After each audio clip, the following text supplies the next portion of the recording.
you had your first SEC Media Days, and I was glad to be there with you for your first, Caleb. I thought it was important to have somebody experience there with you. I think it was like my 25th or so. What were your thoughts on SEC Media Days? Well, I mean, it was fun from the fact that we were in Nashville, but from a actual like work perspective, putting it in Nashville just made things a lot trickier than it needed to be. Like they made it, Greg Sankey tried to make it less of a work trip and more of a tourist event, but there's a lot of work to do there. So maybe he should have just kept it in Hoover. I never did the Hoover but one, I mean the actual event, people actually showing up. I mean, to me, it was pretty impressive the number of people and the number of stations that still made it. Given that we're just through 3 years at the time removed from COVID. Yeah, I agree. It was packed. I don't know if it was as packed as any of the. Is it? I don't know if it was usually that packed when you go to SEC Media Days. If it wasn't, it felt almost as packed as the pre-COVID years when it got really crazy, like 700 media members, almost. But the reason I ask is, was it more of a show to you, or was it more of an informational gathering event? Oh, it was a show. It was an absolute show. It was totally a show. And not that it wasn't valuable with us going down there. We got some valuable interviews, and we got a lot of good stuff because we focused on the interviews. But the actual inside the halls and the podium, that was a total show. Yes, it was a show. It was a fun show, but it was a show. So do you have a problem with the SEC manipulating things a little bit, Caleb, in order to get the best stories up on the podium on a particular day? Because Tennessee is going up there not with Alabama, their rival, or Georgia, their rival, or Florida, their former rival, or Kentucky, who thinks they're a rival. They're going up there with a couple of teams, not that they are rivals with, but they have some salacious storylines with. Tell me about who Josh Heupel will be going up on the podium with at SEC Media Days, because I love it. This is the best day. I've looked at the schedule. This is the best day at SEC Media Days. So Josh Heupel and Tennessee close out the day. The first that day is Kirby Smart in Georgia. Kirby Smart in Georgia. Which day? Go through the whole schedule if you don't care. Oh, you want me to pull up the whole schedule? Okay. So let's go ahead and pull up the whole schedule. So because they go on teams that Josh Heupel with. I mean, that's hot. It's hot. Okay, so the first day is pretty fun on its own because LSU and Brian Kelly kick it off Monday, and right after that is Ole Miss and Lane Kiffin. I actually think that's a pretty good like 1-2 punch right there because both of them kind of have intriguing personalities. And for those who don't know. Yeah, but it gets better. It does. And then after that, for Monday, South Carolina, Shane Beamer, and then Vanderbilt Clark Lee go on right after that. Okay. So Tuesday. Yuck. Kirby Smart kicks off the day. Do we need to go every day, by the way? Well, you told me to. No. I mean, when we go personally in person, after I heard that first day, I'm not riled up. Go ahead. Day number 2. You're not riled up for Lane Kiffin? No, there's a possibility that Caleb and I will be taking a cross-country tour in an RV to SEC Media Day. So we haven't discussed yet. Yeah, and Caleb's just now hearing about this, but that is a possibility. If we pick up some 23-year-old women, Lane Kiffin will ride with us in an RV. And he'll be driving the other RV that they come out of. All right, rest of the schedule. All right, so Tuesday, Kirby Smart and Georgia kick off Tuesday. And then Missouri goes on board with Eli Drinkwitz, Oklahoma with Brent Venables, and Tennessee with Josh Heupel. And as you guys all know, Josh Heupel and Drinkwitz have some beef, and Josh Heupel played at Oklahoma and takes it personally that he was fired as their offensive coordinator. I love it. Will we see fireworks? Yes, because Drinkwitz will say something stupid. Yeah, and Peyton Manning, the last time you had Eli Drinkwitz say something on the Jim Rome show during SEC Media Days and attack Tennessee awkwardly for no reason, Peyton said, "They're like, that is total bullshit." He did. I don't think you'll see any fireworks from Josh Heupel. I don't think he's going to talk about his Oklahoma days much. I think he's going to pride himself in being as boring as possible, which he usually does. But even now, with good storylines that are out there, Caleb, and now that he's about to be good, the last thing he wants to go up there and do is break character and create some sort of bulletin board material. I don't think it'll be exciting from his side. I will guarantee you Eli says something stupid. Something that gets headlines. I'll bet you dinner in Dallas that week. Steak dinner, Caleb.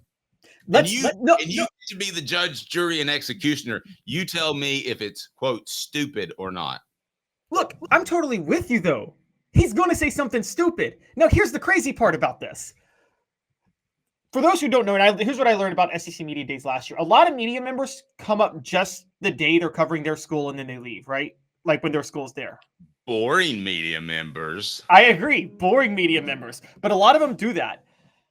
They put these people on the same day because they wanted Tennessee media members in there when Drinkwitz was speaking to ask Drinkwitz the question about saying we stand on business. That's why they did it, right? And they wanted Oklahoma media members in there to ask Josh Heupel about Oklahoma.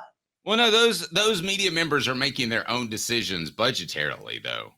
No, they're making their decisions on what to ask. I'm saying the SEC knew there will be more Tennessee media members at SEC Media Days on Tuesday, right? Since Tennessee's going that day. Right. So you're saying they get the side story with Oklahoma and they get the side story with Missouri and it's easier. Yeah, they should be doing that. They should orchestrate that. They should. And for people that complain about that, guys, the half of sports, and go back through history, okay? For people who are like, I just want to see the game played. I just want to play the game. It's not the okay? voice. You are full of you-know-what when you say that, because half of what sells sports is salacious storylines. Is it not, Dave? Masculine soap opera at times. That's the term I've always used, masculine soap opera. It's a masculine soap opera, and that's a great phrase. That's a brilliant phrase, okay? It's not as good as my visit fee, though. Visit fee's taken off. Visit fee, I'm telling you, a kid's going to have a visit fee, and it's going to be listed on 3. What it costs to get him to come to your campus. $5,000, high 4-star from Missouri, defensive tackle Bobby Taylor Lewenhout. And you need to go see him, and he's awesome, and he'll come see your school for $5,000. Portions of the program brought to you by the Hemp House, the premier hemp dispensary online with a wide variety, great selection, and strict standards to ensure you only receive the best in CBD or Delta products. Hemp House Chat with 2Ts.com. Hemp House Chat with 2Ts.com. Use the promo code HOOKED for 10% off. That's HOOKED for 10% off. And yes, they should totally make these things media friendly so that guy covering Tennessee can write about the ties to Oklahoma. Guy covering Tennessee can write about the Eli feud. The sad thing is that that's not done much anymore, but you'll read those kinds of stories right here on Off the Hook Sports, and those will always be free. I remind everyone that coming up a little bit later in the program, we'll have our drawing for the Hooker helmet. What? The mini helmet signed by Hendon Hooker that is right over my right shoulder for those that are on our media platforms. And I will have our drawing for that here just momentarily. And that's brought to you by Sports Treasures, carrying over 5 million sports treasures and so much more. Follow on Facebook for the best sports memorabilia daily updates. If you just go to Facebook and follow on Sports Treasures TN, that is Sports Treasures TN. Okay, so which of the two stories is more interesting? And then take it from there. Is it the Oklahoma link or is it the Missouri? I hate Eli. Eli hates me. We wanted the same job. He's naughty. I'm mad thing. I actually think it's the Oklahoma link. Because Josh Heupel is, even if he won't say anything, there's going to be a lot of Oklahoma media there. There's going to be Oklahoma media there that is the Jimmy Hyams of Oklahoma media that covered Josh Heupel as a player and is now covering him as a coach at Tennessee, who has absolutely zero interest of going back to Oklahoma as a head coach because he's so upset about what they did to him in 2014. And by the way, that's not. Guys, Oklahoma's in a bind. They're going to fall apart under Brent Venables, and Josh Heupel's going to be the most high-profile coach in the next 2 years, and they won't be able to hire him because they refuse to move on from Bob Stoops. And that's the story's big now. It's about to be monumental in 2 years. We're on the precipice of the biggest story in college football. Hey, can you do me a favor? Can you look up what is Norman? Because I'm not really familiar with that area in TV market size. Okay, so you mentioned the Jimmy Himes, for instance, of covering Oklahoma.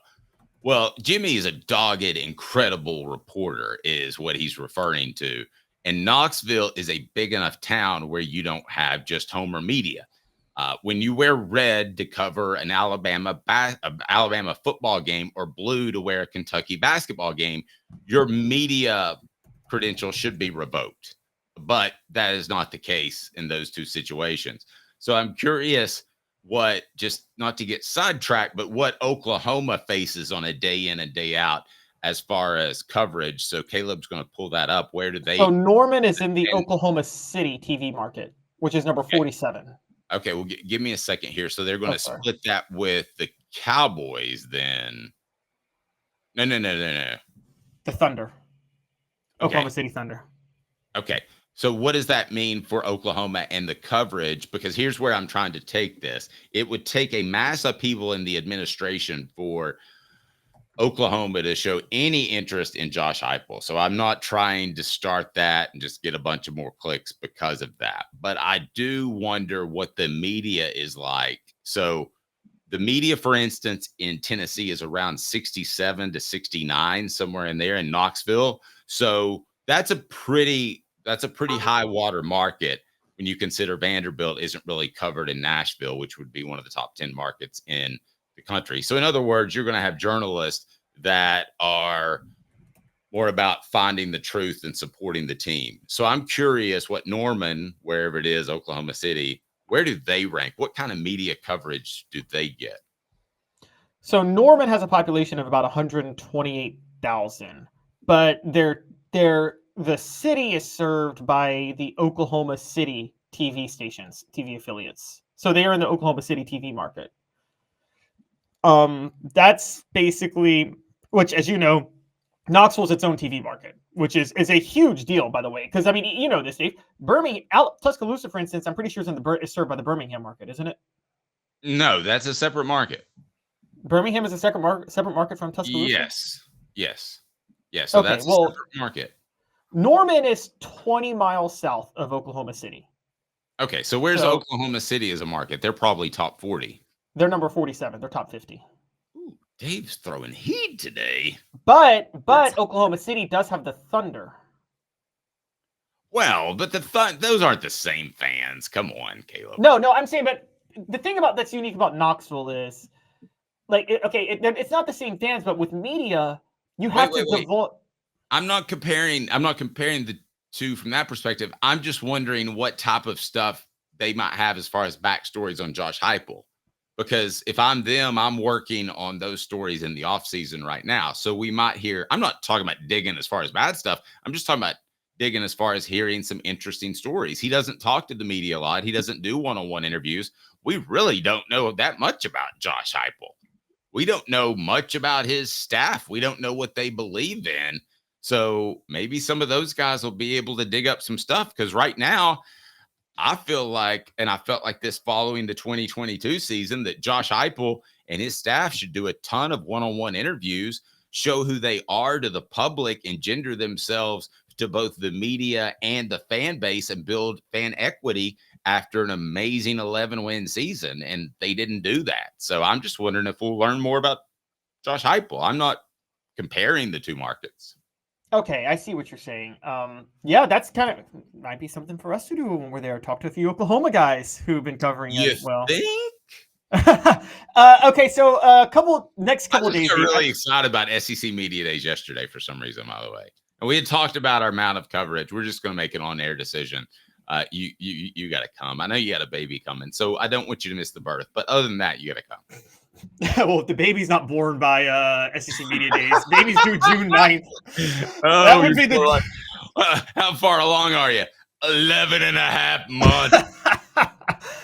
Okay, so a couple of things I wanted to bring up before we get out of this segment, because I think the SEC dropped the ball on some other storylines. Okay. Why is Hugh Freeze not the same day as Lane Kiffin? That's good. You know, because the next 2 days are, so Wednesday, July 17th, is Alabama, Florida, Mississippi State, and Texas.